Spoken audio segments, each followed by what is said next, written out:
I had a crazy idea. I had a crazy idea for something that's impossible.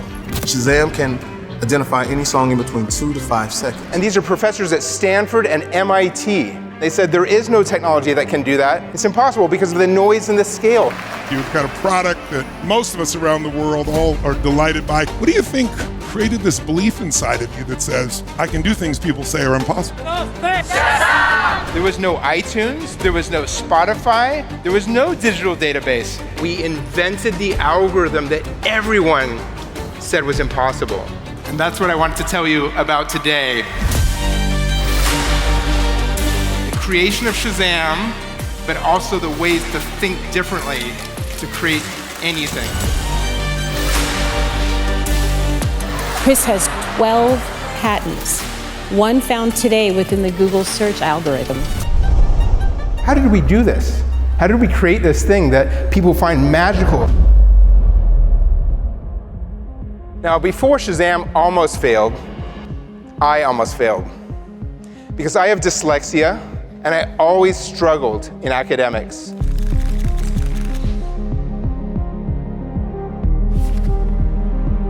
I really believe it gives you superpowers. In fact, they call the thinking of dyslexics, they call it big picture thinking.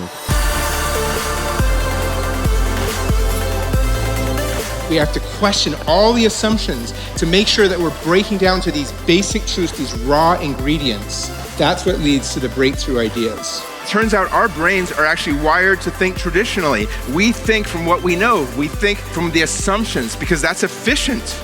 How do we do this? How can you all think differently to build amazing things?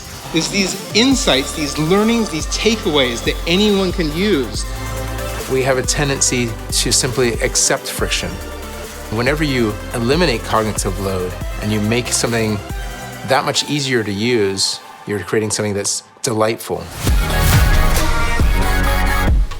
When you think about your own business and what you're doing today, all the problems you're trying to solve, and now you have AI at your disposal and you can do so many more things, what new ideas can you come up with? How can you boldly embrace AI? Chris is stunning. He's so in his joy, like what he loves doing, and it's very inspiring. I admired his passion. I admired his obsession. I felt the global impact of him. We approached the 5 smartest people with PhDs from Stanford, MIT, and Berkeley in audio signal processing and electrical engineering. The #1 rank was Avery Wang, and luckily he joined the company as the 4th co-founder of Shazam. A genius with 4 degrees, but there was a problem. Once he joined, he also said it was impossible.